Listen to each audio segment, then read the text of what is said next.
All right. Hello and welcome to the next installment of the Active Transportation Resource Center webinar series. My name is Victoria Custodio, and I'm a project coordinator at the ATRC, who is organized and will be facilitating this webinar today. As our announcement has described, today's webinar is titled Early Active Transportation Program Achievements, where we'll reflect on ATP outcomes and achievements from early funding rounds of the ATP program. And we're doing so with respect to the wide range of project types, costs, geographies, and priorities set by the initial ATP legislation. We think that this webinar is coming at an opportune time. As we know, the California Transportation Commission, along with Caltrans, will be releasing its next call for ATP projects in early 2018. So this is a great opportunity to hear about what was funded and completed during cycles, the earliest cycles of ATP, and hopefully gives you a lot of ideas about where you can go with new and future rounds of funding. Next slide, please. For those of you who aren't aware of the Caltrans Active Transportation Resource Center, we provide resources utilizing a combination of subject experts from Caltrans, as well as the California Department of Public Health, which is my agency, California State University at Sacramento, and various other non-infrastructure, safe routes to school, and infrastructure experts. Our ATRC exists to support the Caltrans Active Transportation Program, its awardees at the local and regional levels, as well as those that are looking to get started in tapping into these investments. We have some just a few housekeeping reminders for you today. All of our audio will be through the phone, so hopefully you can hear us. This is the call information. All of our phones have been, the lines have been muted if you're in, for our participants. Our speakers will be unmuting themselves to allow for their presentations to occur. And then if you have difficulties, please click Contact Support link in the calendar invitation of this webinar. Please note that the webinar will be recorded and posted to the ATRC website, and that the address is caatpresources.org. And then lastly, we will be having a robust question and answer period. We are asking that you enter your questions through the chat feature in the webinar system, and we are going to have a longer question and answer period after all presentations have been completed. We do know that one of our speakers has another commitment, so he's going to have to excuse himself before our prolonged question and answer period ends. So we'll have just a few short minutes after his presentation to allow for questions, and that's timing. I'll get to that in just a bit. All right, let's do the next slide. All right. So we have a couple webinar objectives, learning objectives for those that are on the phone. The first is to, excuse me, recall 2 to 3 examples of activities and outcomes associated with different types of ATP awards. And then second is to be able to share 2 to 3 lessons learned from early ATP awarded projects. Okay, and finally, here's our list of speakers for today. Again, my name is Victoria Custodio, and I'm the facilitator from the Active Transportation Resource Center. We'll have our first program focused by Jaime Espinosa, who's our Senior Transportation Engineer at Caltrans Active Transportation Program. He's going to be providing a brief summary on ATP performance outlook and outcomes from cycles 1 and 2. He'll be followed by Mark Mattox, who's the Public Works Director in the town of Paradise. And he'll be telling the story of infrastructure plus non-infrastructure equals success beyond infrastructure in Paradise. Mark will be followed by Stephen Patchon, and he's the ATP Program Manager at the Southern California Association of Governments, and his presentation is entitled Go Human Pop-Ups, Strategies to Augment Active Transportation Projects and Strengthen ATP Applications. And our last presentation will be by Justin Robertson, who's a planning associate at the City of Glendale, and his presentation is entitled Be Street Smart Glendale. Excuse me, sorry about that. All right. Since our agenda is pretty packed, I'm going to turn it over to our first speaker, Jaime. If you can let us know that you're ready to go. And we'll just, remember you're going to need to unmute yourself by pressing *6 on your phone. Just give us a heads up. Okay, can you hear me now? You can, great. Thank you so much. Okay, thank you. Take it away. Okay, well, good afternoon, everybody. My name is Jaime Espinoza. I work with the Active Transportation Program office here in Caltrans. My primary focus for the program is to look at performance and outcomes and track actions taken by CTC and just to see the overall health of the program. And I'm also involved with the progress and final reporting requirements for the program. So that's my focus for the program, and with that, we'll get started. Next slide, please. So just some background, program background information. Some of you may know this already. For some of you, it might be the first time you see it. The ATP program began with the passage of Senate Bill 99 and AB 101, and it came online in September 2013. With the law, the change in the law, it came funding in approximately $120 million per fiscal year. And as you know, each cycle has different fiscal years included with them. With the passage of SB1 recently, that added an additional $100 million per year, and that's available starting in fiscal year 17-18. So just a quick breakdown on what our cycles look like. Cycle 1 had 3 years of funding, however, it only had 2 years of programming. And the programming years are 14-15 and 15-16 as seen there. This cycle had 276 projects.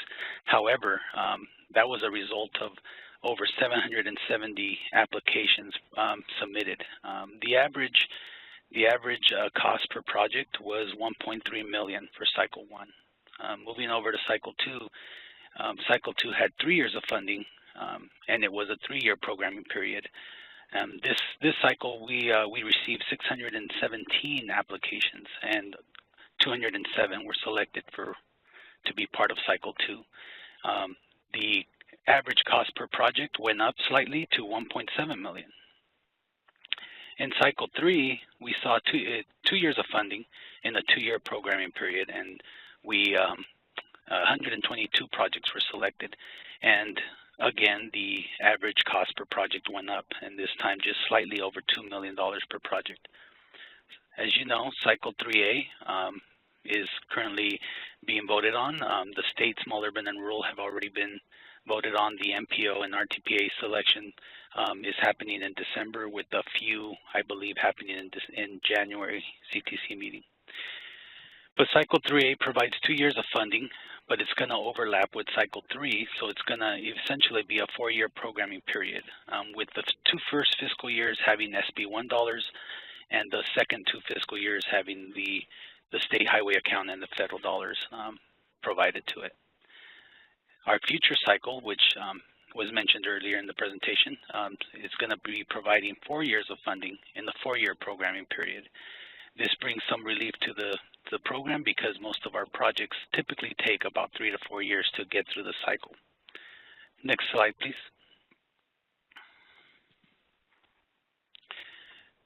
So just a bit on our project structure. The ATP project life cycle, we see a lot of various projects. Some are small, some are medium, and a few are large, and a very small percentage are very large. But typically, we see projects come in with 4 development phases, and that is project approval and environmental document, plan specs and estimates, right-of-way, and CON. Now, what you don't see on this slide is CON and I, or plans, but those 2 components fall under CON. We lump them all into CON. So if you want to make a note there, if you're printing these out, that should say CON and I and plans as well. But a project's full development cycle typically takes 3 to 4 years to reach construction. And you'll see here on the graphic, for PNED, we typically see projects take 3 to 12 months to get through that process, and it all depends on their complexity. For the environmental document and project approval, you know, if you're near waterways or in sensitive environmental areas, it may require additional time to get through that. On the plan specs and estimates, we typically see projects take anywhere from 6 to 12 months. Again, these are just averages. Some projects take significantly more time due to their having extensive limits or numerous bridges or pedestrian crossings that need to be designed and planned for. And then moving on to right-of-way. Right-of-way, we typically see most of these projects don't require a lot of right-of-way, but the ones that do typically take 6 to 12 months to get through that process.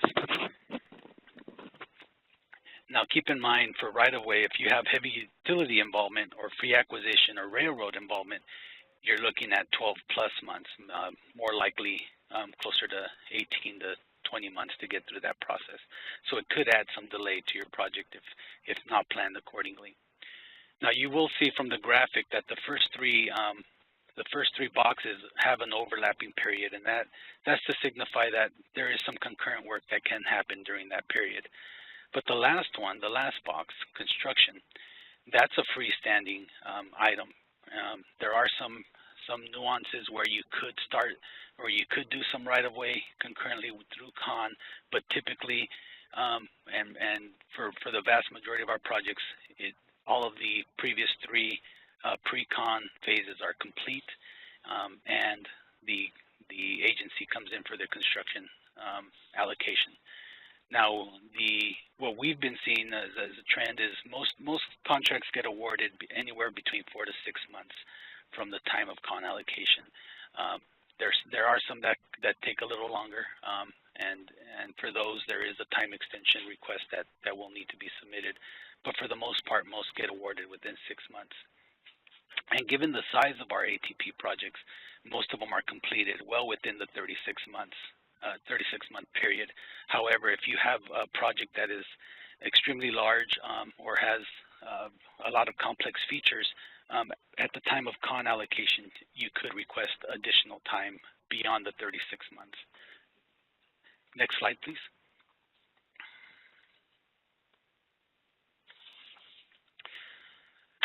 So now that we have a little bit of a background and how what kind of time periods we have for the projects, we can start looking at performance. Now, measuring our program performance, there's two ways to really track it. One is one that gives immediate feedback is looking at the allocation rates for all of the projects programmed by cycle.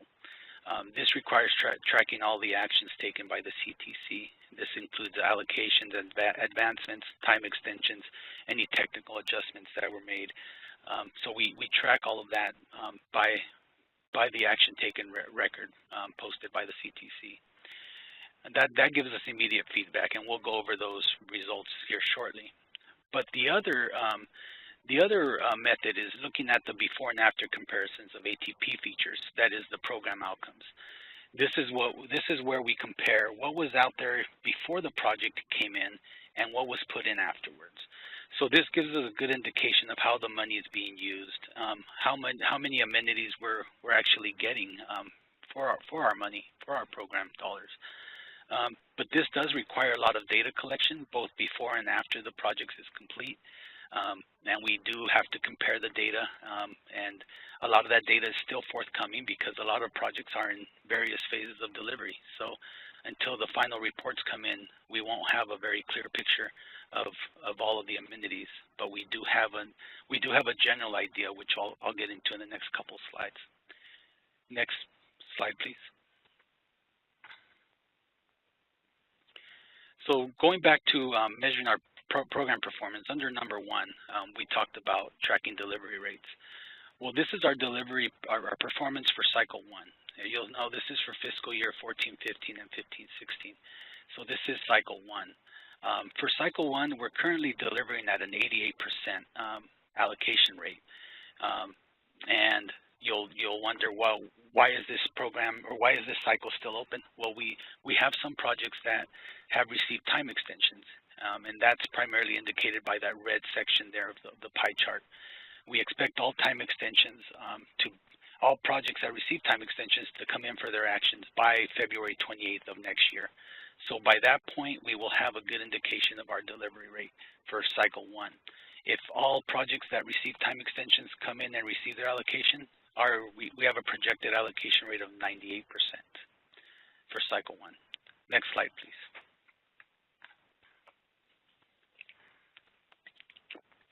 So this next slide, here provides an indication of what we anticipate cycle 1 to produce if it was all delivered and complete. So you see here, I'm not going to go through each box, but it's fairly easy to follow. But for bike lanes, we expect 115 miles of Class 1 to be added to the system, 260 miles of Class 2, 75 miles of Class 3, and moving onward to sidewalks, you'll see we expect 85 miles of less than or equal to 8 feet wide sidewalks.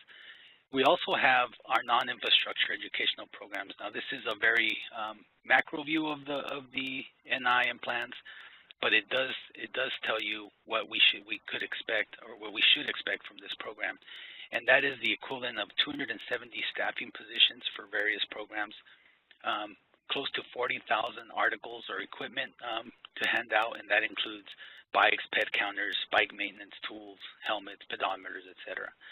And you'll see the outreach number in the plans provided by the program for cycle 1. Next slide, please.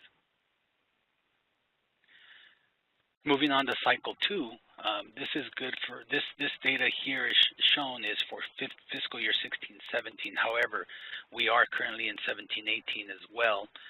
We do have the most current pie chart available, but it wouldn't coincide with the data for presented for cycle 1, so I chose to keep this here. But this gives you a good indication. We are currently at 83% allocated for fiscal year 16-17, and that's a significant jump from where we were at this point with cycle 1 in the first fiscal year. So the program itself is advancing nicely. For this program, for this cycle and this fiscal year, we had 154 projects with 216 phases for this fiscal year. And there's the phase breakdown on the left. You'll see 183 have already allocated, 33 are unallocated, and 29 projects remain to allocate their phases. Some of the unallocated phases do include some lapsing. The projects are still active. They just lapsed a few of their phases. Next slide, please. For cycle 2, just like we went over for cycle 1, if cycle 2 delivers all of their projects and amenities as proposed, this is what we can expect from cycle 2. 85 miles of Class 1 added to the system, 15 miles of Class 3, some sidewalk additions, 80 miles for up to 8 feet and greater than 8 feet. We have 20 miles of those, 500 new crosswalks, and on the non-infrastructure, you'll see the numbers there. We have an equivalent of 114 staffing positions funded with almost 56 or 57,000 pieces of equipment to hand out. Next slide, please.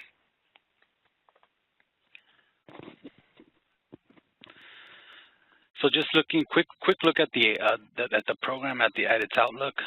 With the infusion of SB1 funding, the program's funding has nearly doubled, and despite all the challenges of launching a new program, the allocation rates for the first and the most challenging cycle are currently at 88 and anticipated to reach 98 by the end of next February. The first year of cycle 2 is delivering at a higher rate than the first year of cycle 1. You'll see the numbers there. And the future cycle will include a 4-year programming window that will more closely match the typical life cycle for ATP projects as shown in previous slides. Our future cycles, one that's currently coming online here is cycle 3. It has 2 years of programming. Cycle 3 augmentation, we went over, has 4 years, and cycle 4 will have 4 program years as well. And we expect all future cycles to have 4 programming years from here on out. So that will provide some relief in trying to get these projects into the programming years and programmed appropriately to reduce the need for time extensions. Next slide, please. A couple of quick changes that we've made if we go back to how we measure performance, we talked about checking the allocation rate. Well, the other was looking at the before and after comparisons. And here, this is how we gather that information. So starting in cycle 3, the ATP application was modified to request this information up front. It's a similar data we mined from cycles 1 and 2, but those had to be done manually and is very time consuming. The categories that we're looking at are bicycle improvements, pedestrian improvements, multi-use trail improvements, and vehicular and roadway traffic calming improvements. Those 4 categories are shown in the graphic there and are part of the application. Next slide, please. So once we start collecting that data, and that data is going to come to us through progress reports and final reports, at least the final data will. The initial data will come through the application itself. We'll be able to compare before and after improvements, and we'll be able to get a good picture, not just of individual projects, but of the program as a whole, as to how closely they're delivering towards what the performance charts showed they would. So that's our plan for the infrastructure. The next slide, please. This next slide shows the roll-ups for the non-infrastructure. And with the same thing here, we will be getting progress and final reports for these. Some of the agencies have already submitted these to us or started to submit these to us, so thank you very much for those. And that's going to help in helping us determine the health of the program and how many amenities and how much services and assistance we're providing out there to the local agencies. And with that, that concludes our performance and outcomes presentation. If you have any questions, please submit them per the instructions through the chat. And thank you very much. Thank you very much. Thank you so much, Jaime. That was a wonderful presentation and a great overview of what's been achieved from the early and programmed from the early cycles. Jaime needs to take off for another appointment. We're really grateful that he was on the webinar with us today. Jaime, if you have time for one question, we'd like to give Sure. this right now. This is a question that's come in about, and it's asking, to what do you attribute the rise in project allocation between cycles 1 and 2? Well, I think the agencies involved are more familiar with the program now. It's a higher profile program than originally thought, so there's a lot more attention given to it. So I think people are aware and they know the money is there to help fund these projects, so they're just coming after it a bit quicker. Great. Thank you so much. I think we're going to hold off on other questions at this time so that we can get to our next speakers. Thank you, Jaime, for joining us. And up next, we have Mark Maddox from the town of Paradise. Mark?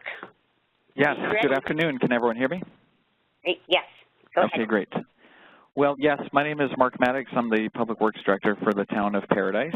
And today my portion of the webinar will focus on the combined infrastructure and non-infrastructure efforts we've completed under 2 Cycle 1 ATP projects. Next slide, please. The town of Paradise is located in Northern California, about 80 miles north of Sacramento, and a short 8-mile drive east of Chico in Butte County. Next slide. We are a relatively new town, incorporated in 1979, and we have a population of about 26,000 people and 100 center lane miles. Our MPO is Butte County Association of Governments, and we qualify under the small urban and rural umbrella. Pretty much I can summarize the pre-incorporation development for the town of Paradise did not focus on providing facilities for non-motorized transportation. We have a lot of narrow roadways with open ditches in kind of more now of an urban setting with those infrastructure in place. So again, we have a small town budget with large city infrastructure needs just like everyone else. Next slide, please. Here is a list. Thankfully, the active transportation program has been an outstanding opportunity for the town of Paradise to secure additional funds to complete otherwise impossible projects for us. Here, our total award list is almost $15 million by the time 2019 is over. And to put that into perspective, that'd be about 15 to 17 years of annual revenue that the whole Public Works Department here receives to complete all of our functions, including staffing and road maintenance, signals, and everything else we do. So we're very grateful and thankful to be moving these projects forward. Next slide. And I think the ATP program, fortunately for us, has been able to recognize the need here. This is a similar kind of typical project area for us. This is in front of our Ponderosa Elementary School.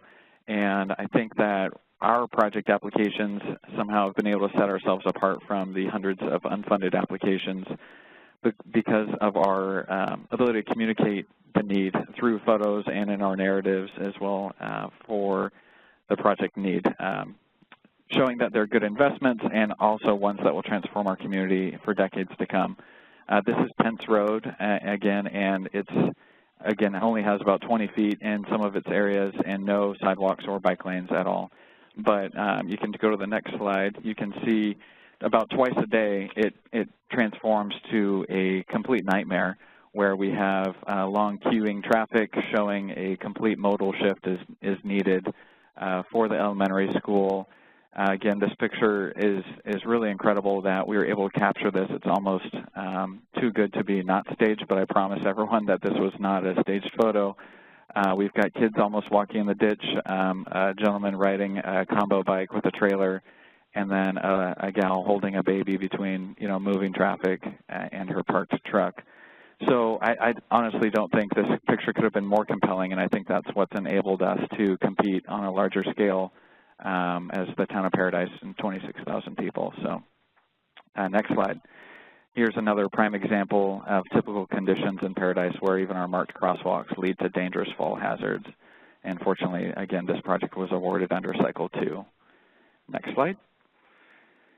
Our Almond Street Multimodal Improvements Project is a long overdue capital project awarded in Cycle 2 also, and this effort will transform our historical downtown, and we kind of call it a downtown now, but it is a downtown, and it certainly will be once this project is done, that we can provide safe sidewalks, bike lanes, and mixed-use paths in an underserved area, which is home to many, many critical community services.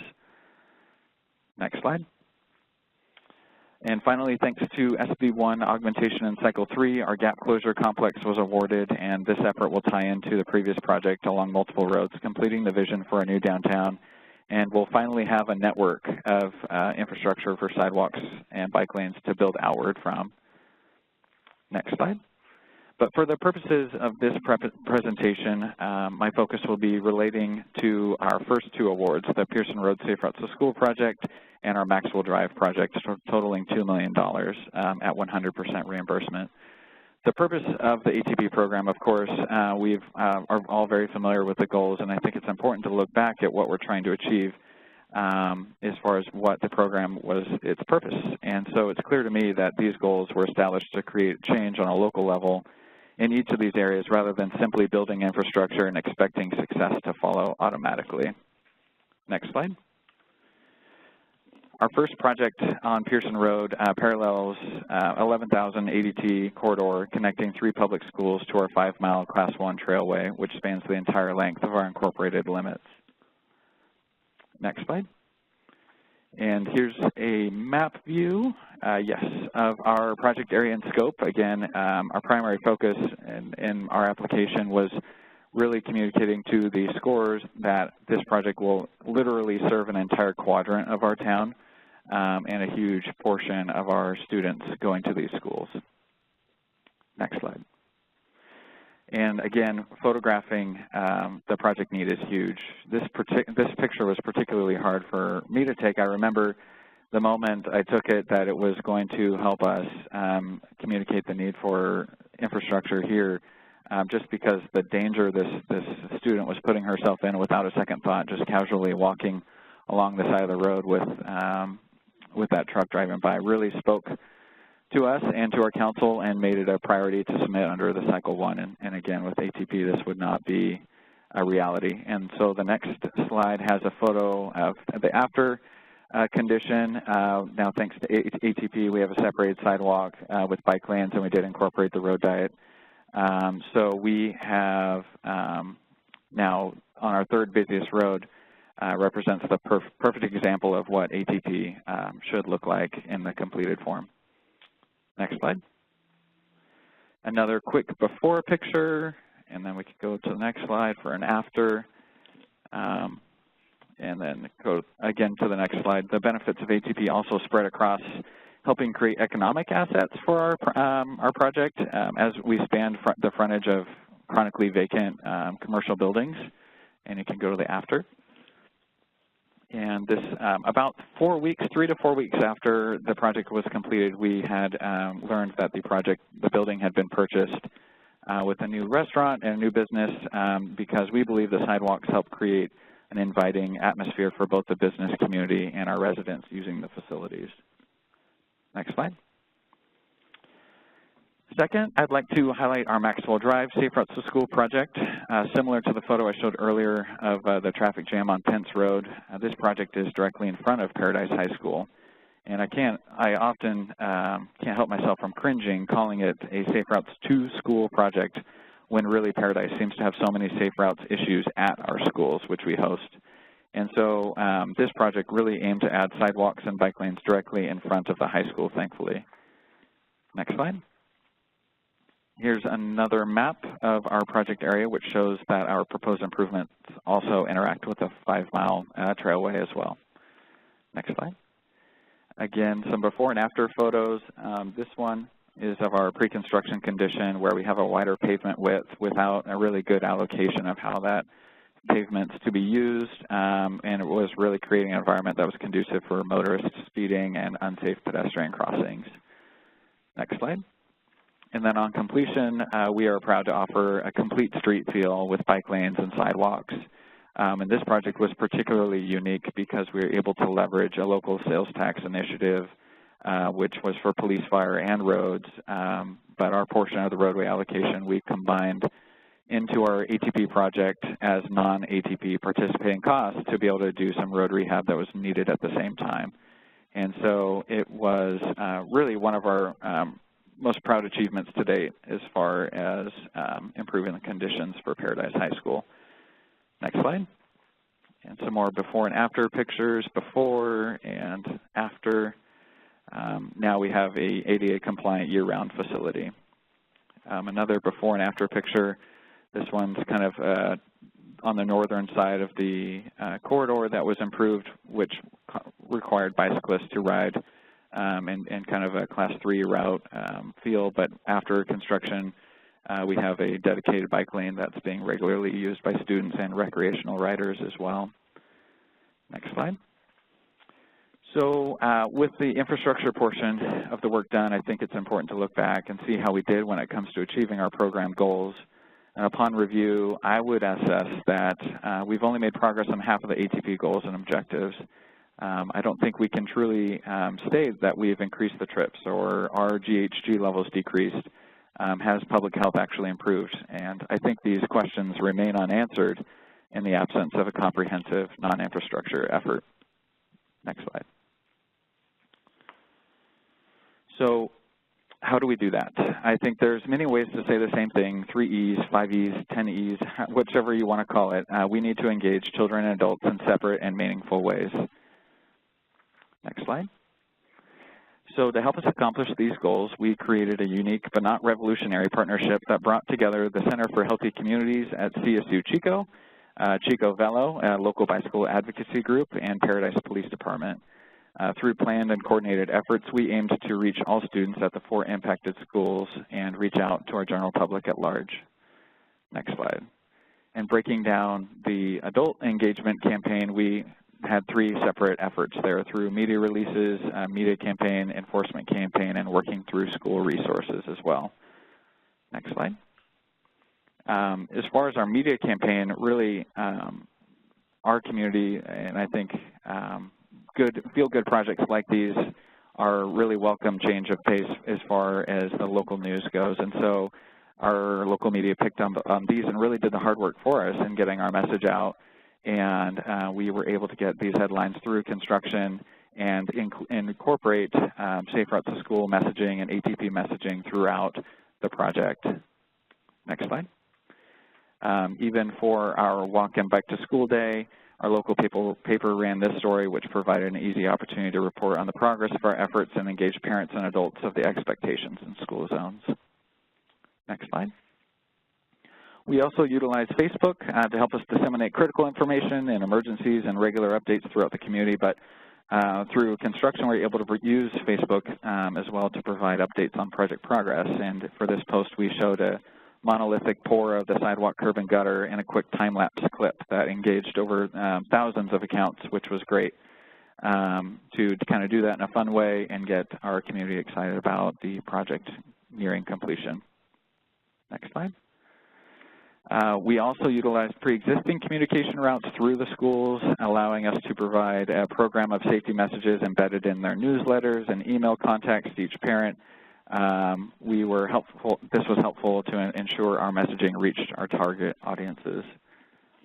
Next slide. Lastly, and what could be more engaging than an enforcement campaign, well, this one was well received by the community, but not so much by the offenders. We actually heard a lot of people, you know, they want enforcement in the school zones, and then when they get pulled over there, they say, hey, don't you guys have something better to do with your time than pull people over for speeding? But I think as a whole, this was one of the most useful tools and visible ways that our department was able to communicate about the new improved project areas. In fact, this was picked up by local news outlets, and we're able to deploy additional resources in the school zones. And in the process, the officers' enforcement actions ranged from simple warnings to arrests for outstanding warrants. So really checks a lot of boxes as far as community importance there. Next slide is a photo of another traffic stop in front of Paradise Elementary School. And we can go ahead and go to the next slide.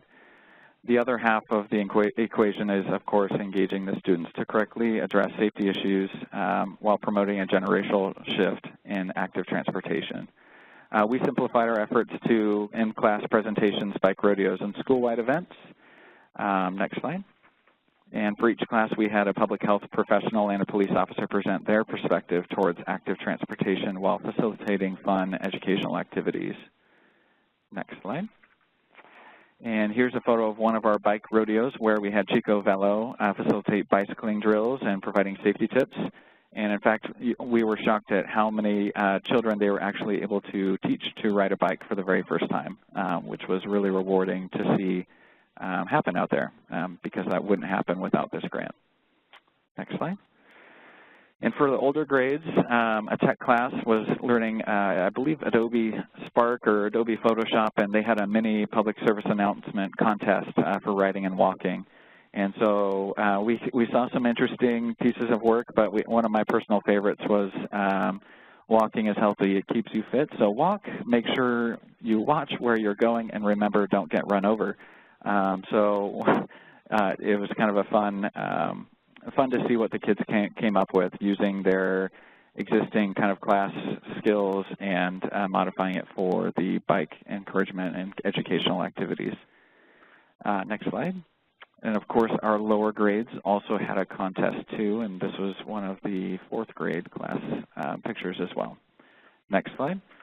We had a traditional walk and ride to school day event that included meetup points for those that could not walk or ride all the way from home. We're a pretty spread out community, so we had meetup points, and this picture was taken from our community park about 1.5 miles or about 1 mile from Paradise Elementary School. Next slide. And a quick photo from our walk to school day in action. And then the next slide has a picture from our school-wide pep rally at the intermediate school where Chico Velo, Paradise Police, and school administrators were able to distribute critical safety messages and have fun at the same time. We had a slow speed skills competition on bikes, which included participants from each grade or each class, and had teachers and administration staff as well kind of get on the bikes for fun. So to close my presentation on the next slide, I think it's worthwhile to take a step back and recognize how ATP has really set the standard for comprehensive grant programs. Through our I+NI projects, we have built the infrastructure and actively reached both children and adults. Next slide. Also, I would say from an economic perspective, and excluding the infrastructure itself that's built to last for decades, the $2 million is a great investment because nearly 100% of it went back to our community as we procured experts, specialists, engineers, and contractors to execute all of the worthwhile efforts. Next slide. Finally, I'd like to just flat out thank everyone involved in developing the ATP, supporting the ATP, and implementing ATP. This program has enabled projects that simply just could not have been constructed otherwise. It fills a direct and urgent need to achieve program goals in a meaningful way, and I believe the support and assistance throughout the program development has helped communities of all sizes compete and be successful in completing critical projects. And then my last slide, I was asked to provide some advice kind of for Cycle 4. Just my opinion, I have not served as a scorer, but what I think has been helpful for us is being able to complete our public outreach outside of the active call for projects. It seems like it's a more genuine approach to do that in advance, as well as have it be a more comprehensive effort as well. And let your community guide the project and the project priority. Submit applications and responses in the applications that are directly catered to the instructions and the guidelines, of course. And again, I'll touch on the photos. Photos that speak for themselves, I think providing a real-life view of the everyday hazards of the no project condition help make the scorer's job easier, rather than building something up that may not be easily understood in your narratives. So with that, I'd like to thank you so much for your time on this afternoon, and the Active Transportation Resource Center for allowing the Town of Paradise to share our experience in completing 2 major milestones in our community. So thank you, and I'll stay on the line for the webinar, or for the Q&A session. Yes, thank you so much, Mark. That was a fabulous presentation. And yes, Mark will be joining us for a question and answer session following all the presentations. In the interest of time, we're going to move forward with our next presenter, and that's Stephen Patchon. So Stephen, can you just give us a quick audio check? You might need to unmute yourself by pressing *6, Stephen.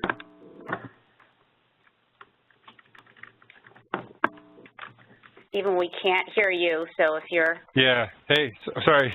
Can you hear me now? I hear you now. Thanks so much. Take it away. Instead of *6, I was hitting #6. I'm so used to Twitter. Hashtagging. Thanks, everyone. Thanks to the Health Department and letting us present on Go Human. My name is Stephen Patchon. I'm with Southern California Association of Governments. I'm the program manager for our Go Human pop-up tactical urbanism events. I'm also the project program manager for our regional ATP program. So there's a bit of a nexus between those 2 projects, and I'll kind of outline that as we move ahead. But I want to give you a sense of what the Go Human events do, the benefits, how they tie into ATP, and hopefully you can grab some ideas and implement these events in your communities. And we think they're a great benefit to the ATP project development and application process. Next slide, please.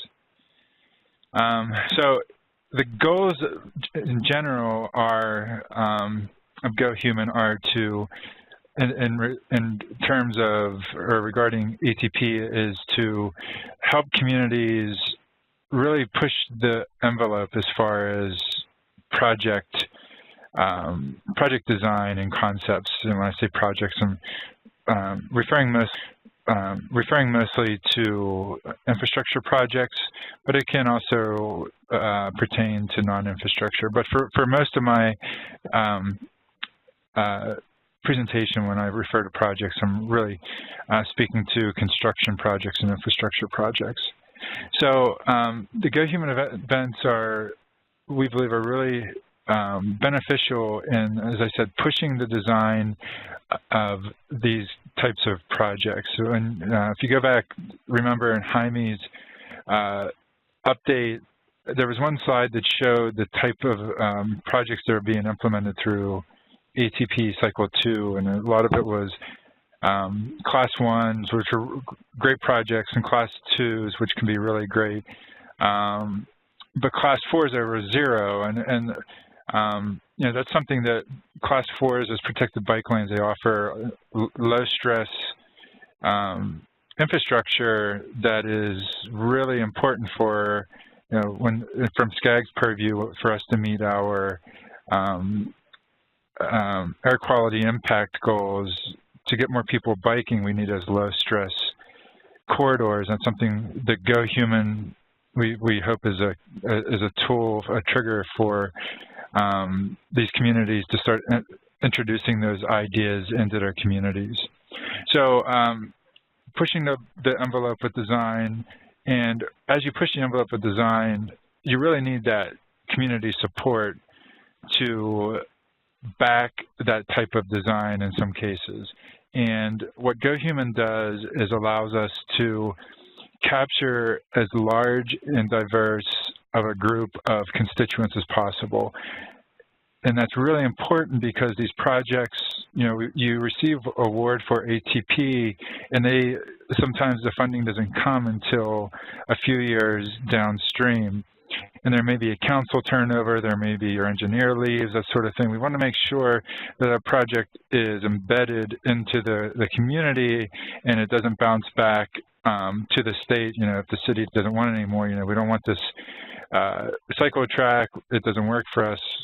We want to guard against that. So what we try to do is we focus on the casual civic participant. You know, we want to get outside of the planning meetings, outside of the charrettes, and get into the street festivals and get into those areas where folks are with their family.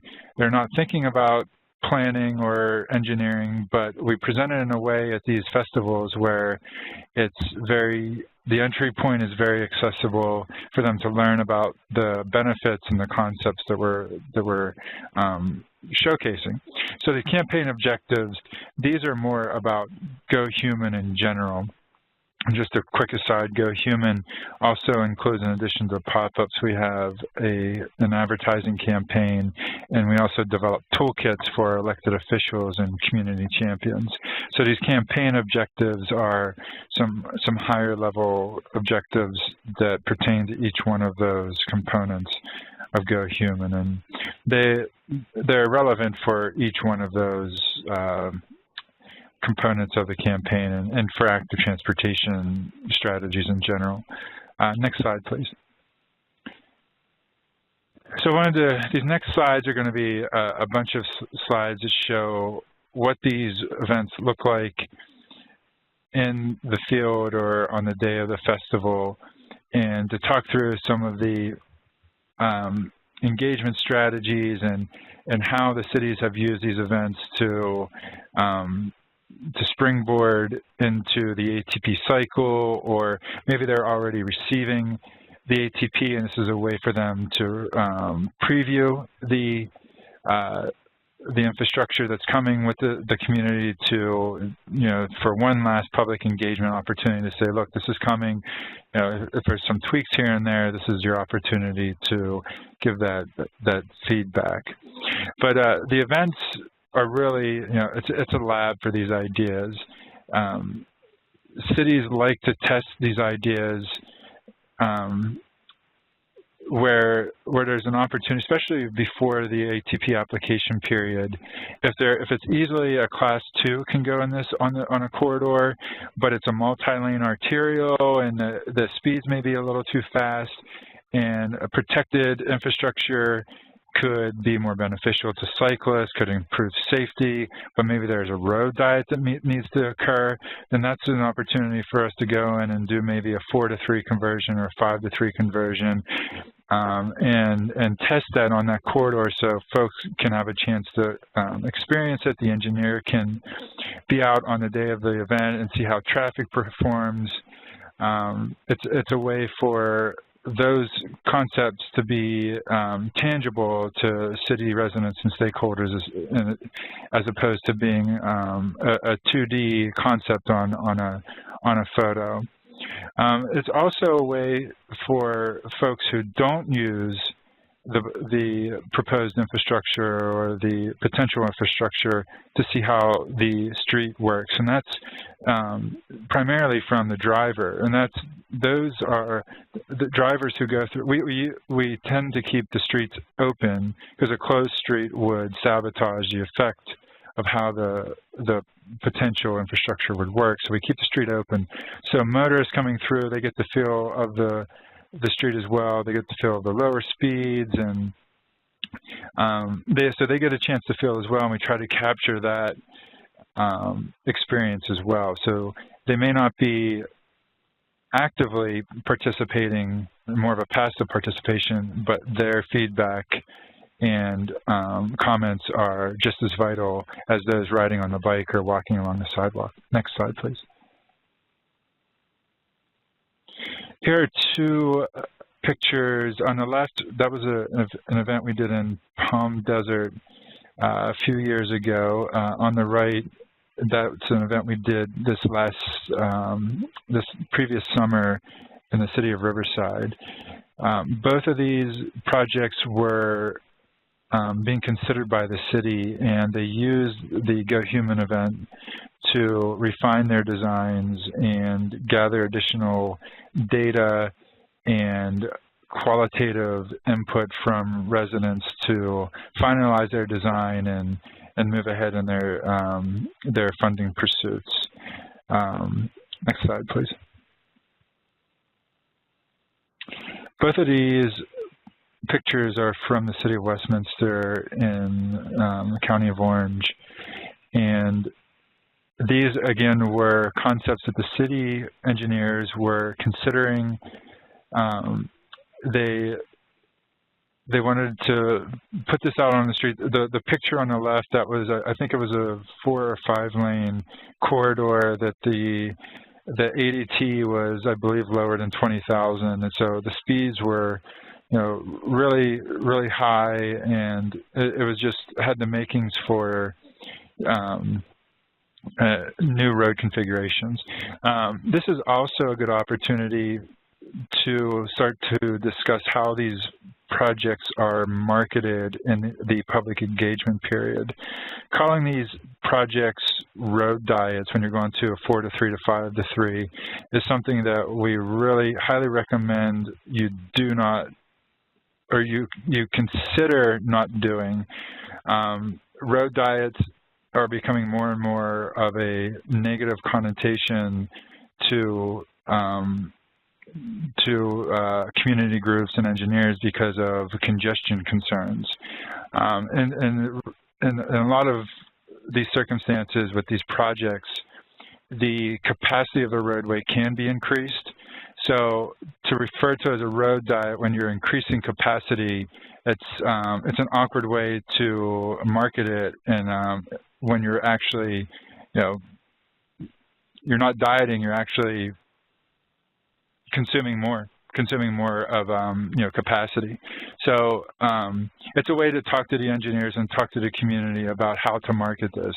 How's the best way to show that you may be increasing capacity, reducing air quality impacts, and augmenting safety for, on the left, that dad has his family and his kids biking, and that's the kind of picture that Go Human really wants to see as we move forward through ATP. That the families, the families feel safe enough to bike on these. On the right picture with the roundabout, roundabouts are really tricky. I think the book is still out on how roundabouts really work for active transportation. Day of events, there's a bit of a learning curve with roundabouts, and when we put those in on the day of the event, it usually takes a morning for people to figure out how to maneuver them, no matter how much sign and information we have. And again, then the bottom line is we're still not quite sure how they perform better for cyclists. It's a project by project basis, but overall, I think the book is still out on these. Next slide, please.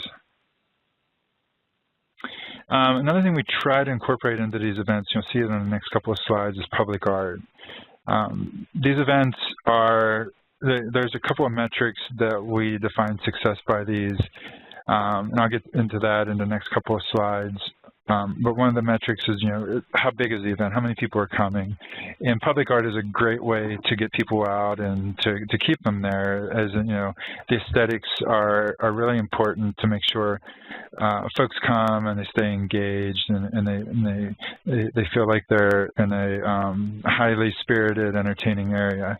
Another note for these two photos, and I think these are both in the city of Cudahy in the county of Los Angeles. These are really inexpensive materials. The photo on the left, that's just a roll of tar paper that has some paint on it, and we apply the designs before the event. Day of the event, we just roll it out and adhere the tar paper to the street by some electrical tape or some strongly adhesive tape. On the right, we've constructed a temporary pedestrian bulb out, and to the footprint of that bulb out, that was I think we just mixed some cornstarch and some yellow dye together to make a temporary paint that was easily removed. The outline of barriers with masking tape. The trees were donated by, the plants were donated by a local nursery. So really inexpensive things that look great the day of and can be easily moved in, moved out, and have just a great visual, and the optics are great. Next slide.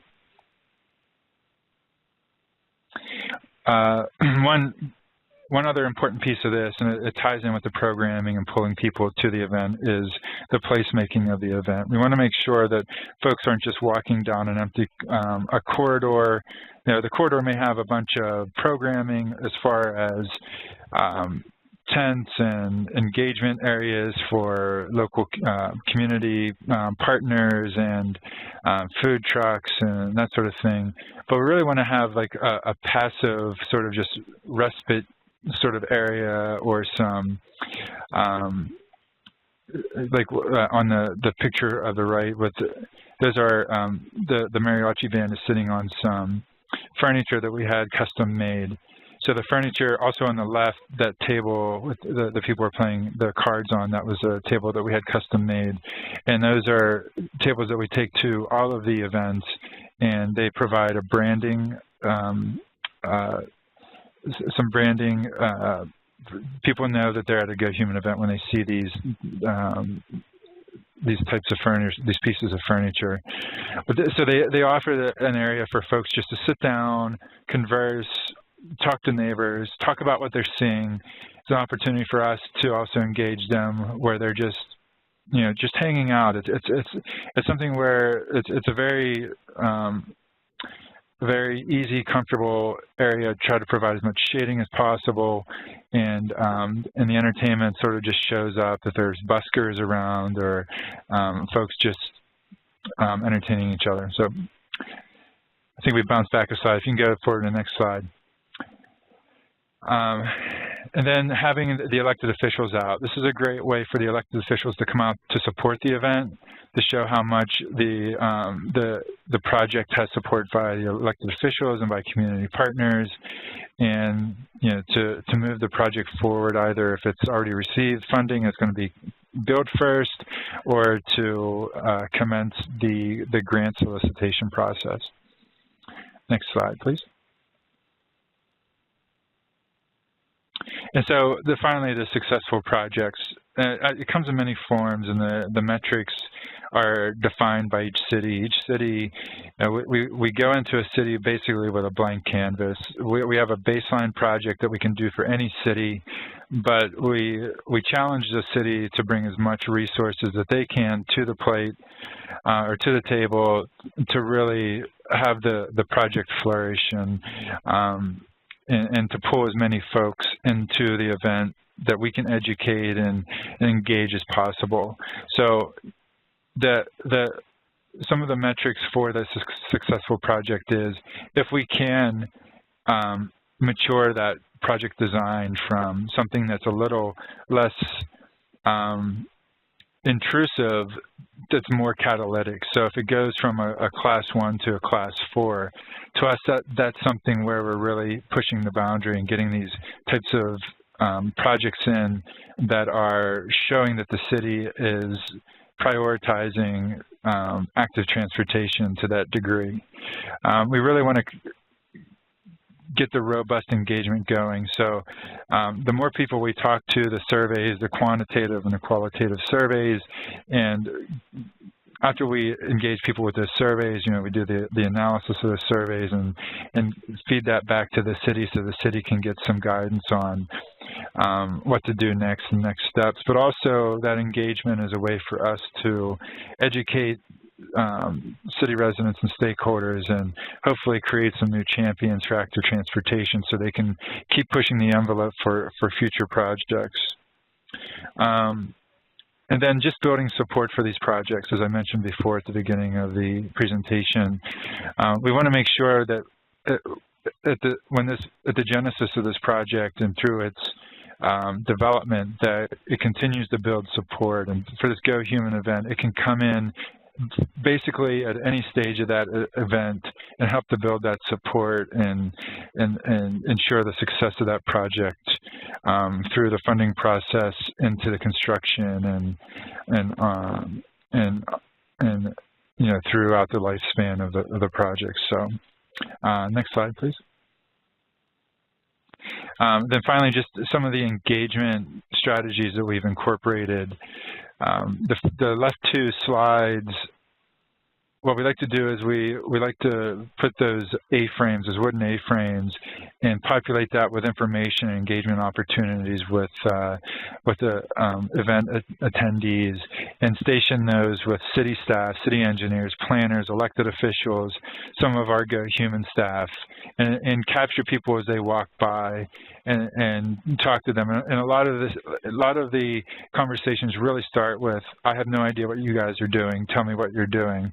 And that's a really great sort of start to a conversation, because that's opening up the door for us to educate them about the projects and concepts and start to build that support.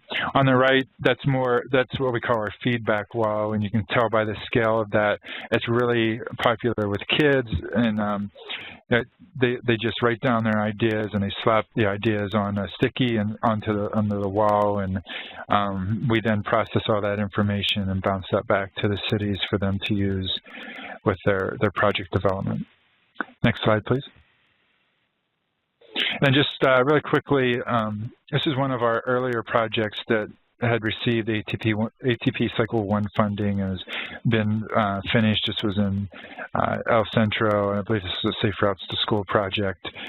This is pedestrian in nature, of course, with the pedestrian crossing and the signs and the lights, that sort of thing. This was one of our first events, so we were able to preview this for the city and continue to engage residents about the project and give them a preview, and we were able to capture some additional comments that the county and city could use.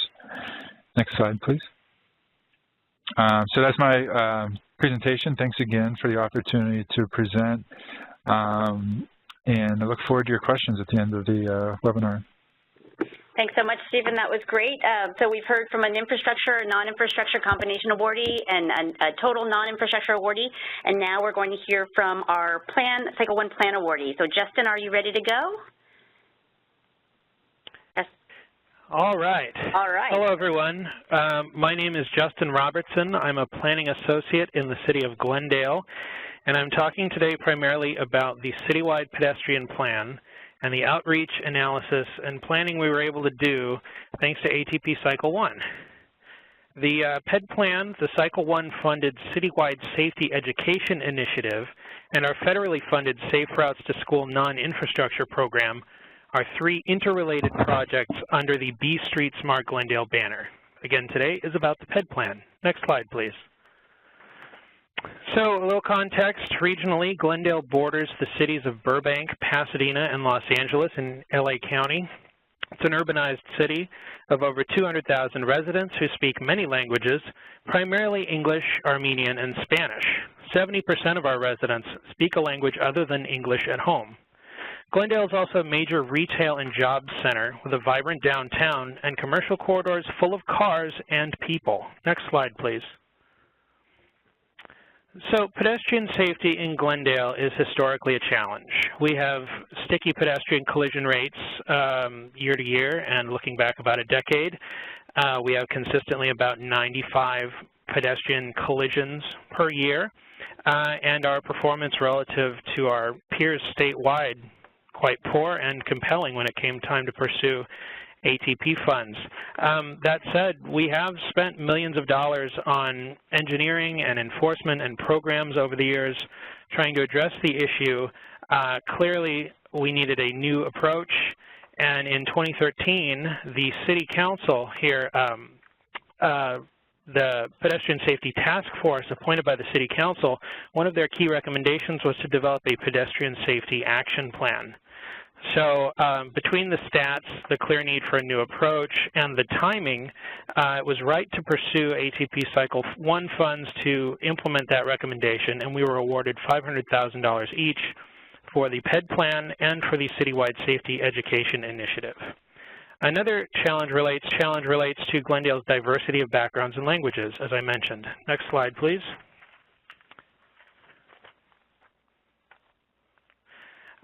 So as part of the Safety Education Initiative, we hired a public relations firm with public health experience to develop a brand strategy and message to promote behavior change among all road users, regardless of background. Through public outreach, surveys, and focus groups in 3 languages and across age groups, we learned that different messages resonate differently depending on the receiver's background, suggesting we needed a message and a brand that's as relevant, culturally sensitive, and broadly meaningful as can be. A tall order. Next slide, please. The brand developed for the project, Be Street Smart Glendale. It's simple, high contrast, and translates well across languages. The message is, we're all responsible for safe use of the roads, and the strategy involves engaging community partners in these different, within the community to help spread the word, supported by outreach events, giveaways, social and traditional media campaigns. And the Kiwanis Club in particular has donated money and volunteer time to sustain the project. All of this is also supported by, next slide please, billboards in high collision corridors with a basic but eye-catching message to share the road. Next slide please.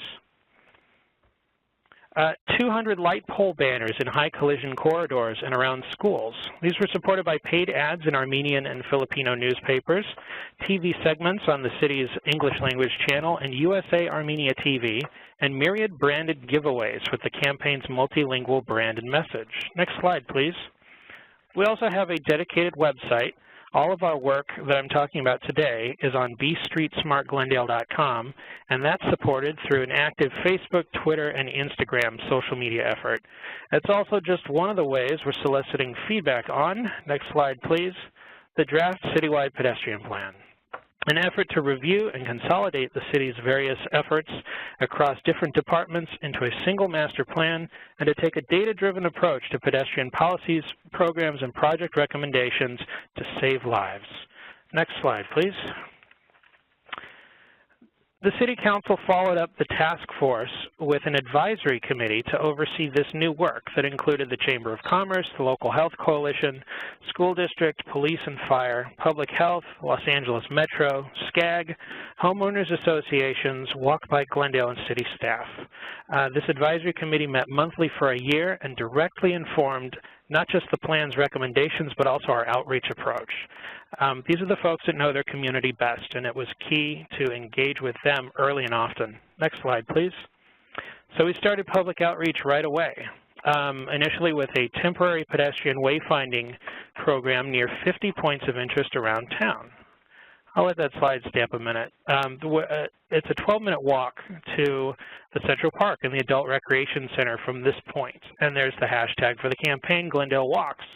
And we saw folks tagging themselves using the hashtag Instagramming when they saw this out on their walks. It was pretty great engagement for not a lot of investment there. Next slide, please. They were meant to stay up for a few weeks and come down, but given the materials we used, it's been over a year and they're still up and looking good. That's corrugated plastic and plastic zip ties. I suppose the Southern California weather helps. Next slide, please. One idea for the future is finding a way to make them permanent, though their impermanence made them an easier sell for quick deployment. Next slide, please. We held 4 pop-up events around the city. We engaged folks young and old in an interactive art project that gathered useful data. They were asked to tell us 3 things that would help them walk more in Glendale, with a range of answers tied to particular colors. Over 400 people picked the colored triangles that corresponded to their answers, as you can see in the top center, and placed them in a mosaic on the bottom right. Of the 700+ responses we received to "I would walk more in Glendale if," the #1 answer was by far if vehicles would slow down. Next, please. Plan A was to turn that mosaic pattern into a temporary creative crosswalk once we hit the streets with a draft plan. However, our Public Works Department informed us that removing the semi-temporary materials we had in mind, most likely spray chalk, would have required power washing the asphalt, triggering stormwater issues that we couldn't address within our budget or schedule.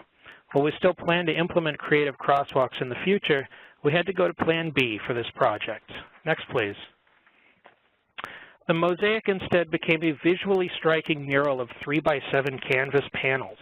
We hung them in a busy pedestrian plaza to announce release of the draft plan and to encourage public comment through our online survey tool. The mural and draft plan went live on October 2nd. By the end of the month, we'd received 85 survey responses online, and at this point, we estimate we have at least 125 responses. Next, please.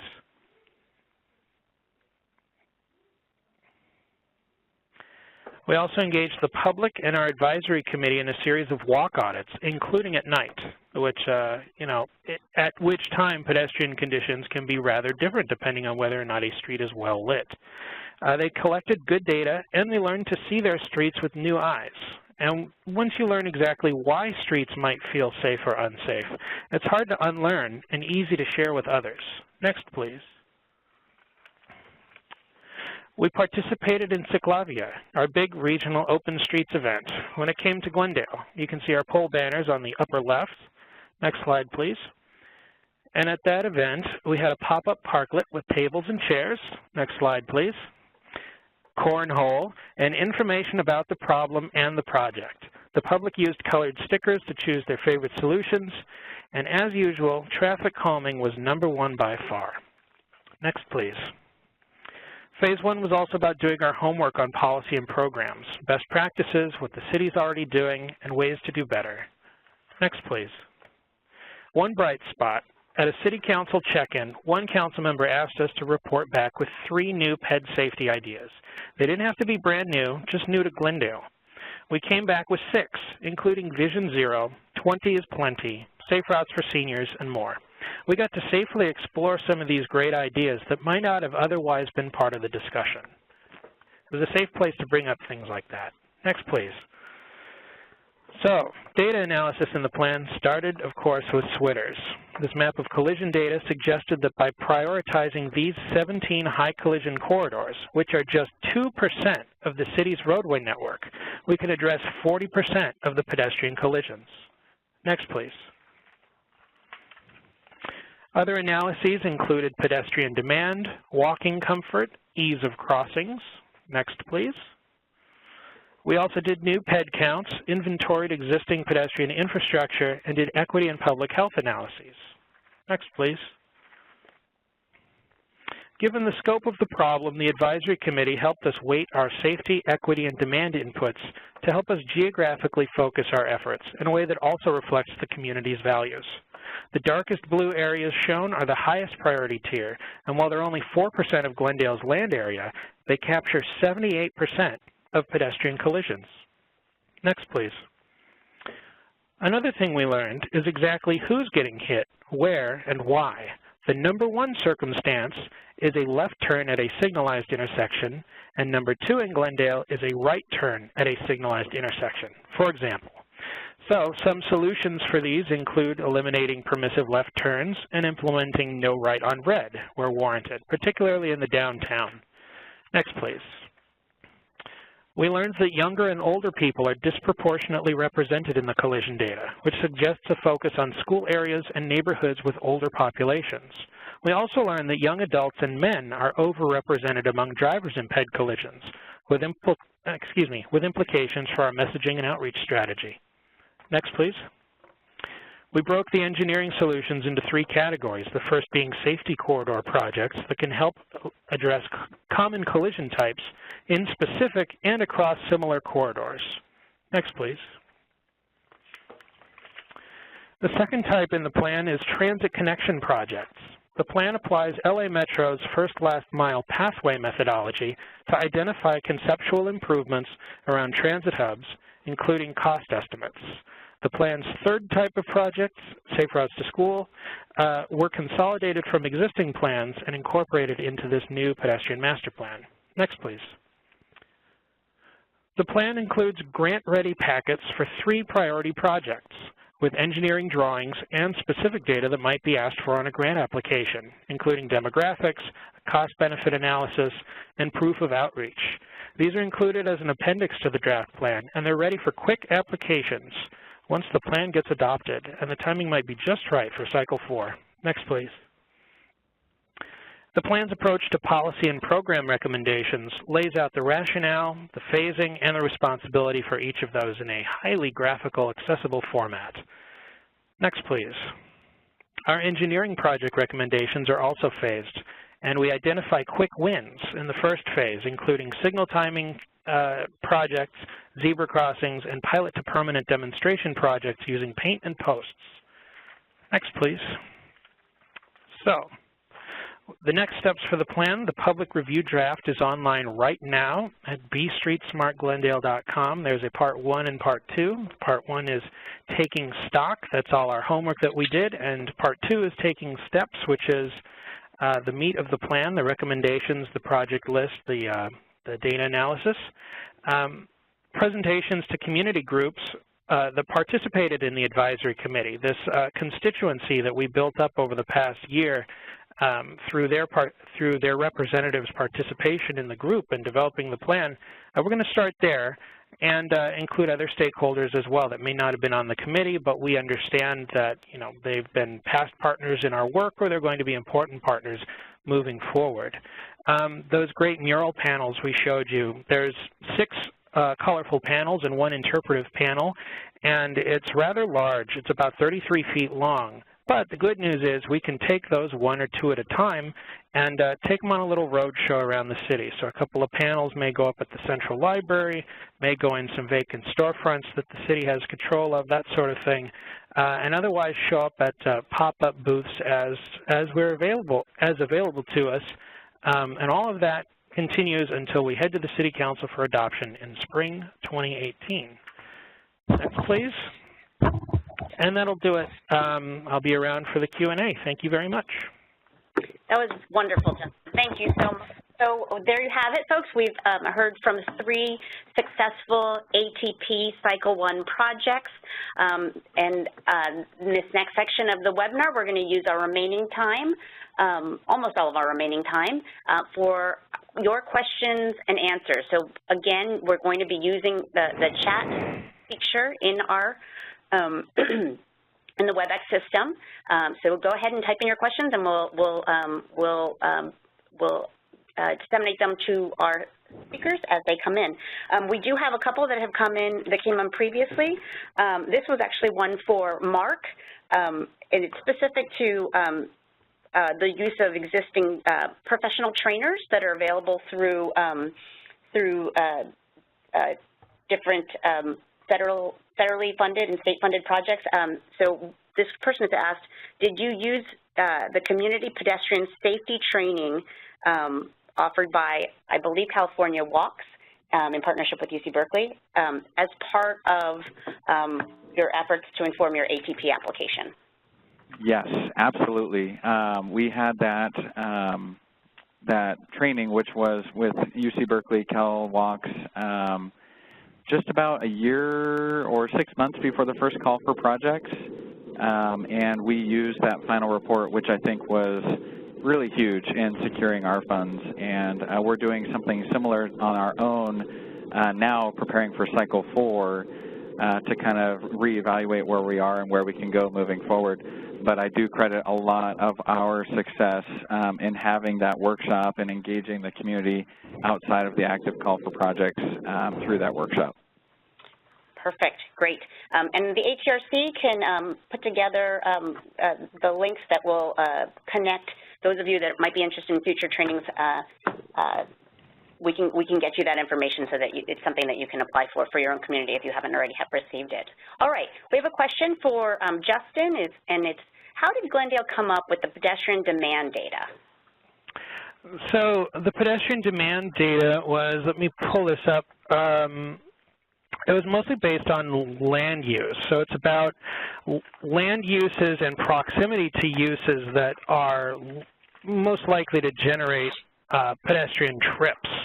So those are retail uses, those are transit stops, schools, employment centers, those sorts of things.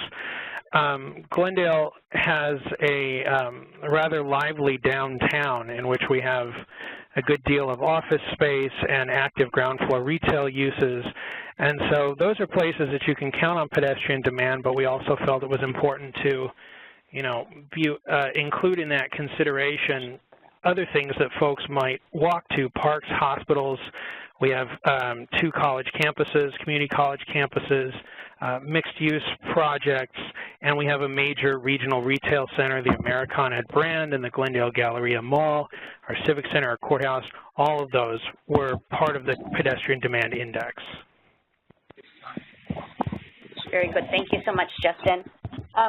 We do have a question that came in earlier as well, and this is for all of the awardees, and it's about how are you tracking, and so Justin, it might be a little bit different for you as a plan, but for your projects, how are you collecting data on your outcomes?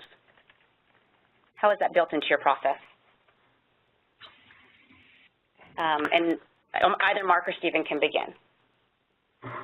Sure, I'll go ahead first. We are working, like I said, working with the Center for Healthy Communities at CSU Chico, and they are preparing they prepared the pre-survey and the post-survey, and so we're just going through our work plan that was approved by Caltrans local assistance and kind of going item by item on what we said we were going to do in the Excel spreadsheet and what we have done and are doing as far as our post-construction data collection. So I don't know if that answers the question, but that's our current approach. Very good. We'll take it. Stephen, do you want to talk about how you've measured outcomes for your non-infrastructure award in the SCAG region? Sure. It started, the ATP requirements based off of our grant award was essentially just the attendees, the amount of attendees, and the survey results that we conducted. So we have a discussion with the cities up front about their expectations, how many attendees they consider to be a successful event, and we use that as our measuring stick in the metric for success for the event from that component. And we don't count heads, and we don't do a drone, a video, and that sort of thing. It's an estimate based off of just doing some counts throughout the event and forecasting those throughout the event. And then with the surveys, we use the surveys for not only just event success, but also using the surveys to give the city staff some information, data that they can use in moving forward with projects. So, but then just in addition to that, our success for the event is just the city's happy with the event. They see a benefit in it, and we see projects that are applied for and receive grant funding that we've had had a role in helping that process. Yeah. Go ahead. So in Glendale on our plan, we have not only sort of informal ways of measuring success before, during, and after, but we've got some formal ones as well built into the process. Informally, there's the social media engagement. There's responses to our PED plan surveys and responses at our pop-up activity as well. And we can compare those to past outreach efforts and what our social media folks know to be, a robust engagement. And with the Safety Education Initiative, we've got pre and post surveys, bike and ped counts as well as part of this project. Before and after, of course, there's collision data, and despite the lag with SWITers, there's always the Glendale Police Department that can help fill in the gaps for more recent collision information. And then the plan itself, which I'd encourage everybody to go check out Chapter 7 of the plan, which lays out the plan has 4 main goals, and to those 4 main goals, we've found 14 indicators to help us monitor our progress over time. And they're all indicators that rely on data that's easy to gather, easy to understand, and straightforward to communicate, not only for us internally, but for the community. So check that out. There you go. We will check that out. We're going to be sending the link to the plan, Glendale's plan, as part of our follow-up communication to this webinar. I'm looking at our clock and seeing that we are coming close to the end of our 1.5-hour period. So I'd like to take us to the remaining part of our webinar and just go over a couple of key announcements. The first is, and hopefully everyone on the call is already aware, I want to remind everyone that the CTC has been hosting a series of public workshops to ensure statewide participation in the development of the draft guidelines and applications for the ATP Cycle 4. And this slide shows the remaining workshop schedule. You're highly encouraged to participate either in person or via call. There's a website at the bottom of this slide where you can get some more information and the agendas for the upcoming dates. And just be reminded that there will be a call, and it's expected for March 26th, and that should say 2018. I apologize about that typo. So next slide, please. Your feedback today is important. As we do with all of our ATRC webinars, we'll send out an email with a survey gizmo link, and that email will be sent out later today. We encourage everyone to complete the short survey and give us feedback about today's training. And also, if you have suggestions for follow-up webinars or need specific assistance on a particular matter, this survey is the place to give that feedback. I want to thank all of our wonderful speakers today for serving as subject matter experts and really helping us to speak to the early ATP achievements. They've also all allowed for their emails to be given as part of this webinar, and if you have any questions that relate to the content that they've shared in this webinar, please don't hesitate to contact any of them. And lastly, we encourage you to contact the Active Transportation Resource with any questions you may have. So you can see we are a small but mighty staff right now, but we are going to be gearing up and adding to our personnel roster very shortly in the new year. We're able to provide you with technical assistance and consultation on safe routes to school and other non-infrastructure components of your active transportation projects. We serve as the point of contact for existing awardees, award seekers, nonprofits, community and parent champions, schools, public works departments, and others. And of course, we're very excited to be able to lend our public health expertise and perspective to facilitate successful non-infrastructure project implementation and evaluation all over the state, and always know that we are here for you. And on that note, I'm going to close us off and thank everyone and wish everyone a great day. Thanks, everyone. Thanks, our speakers.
Your conference is ending now. As requested by the host, please hang up.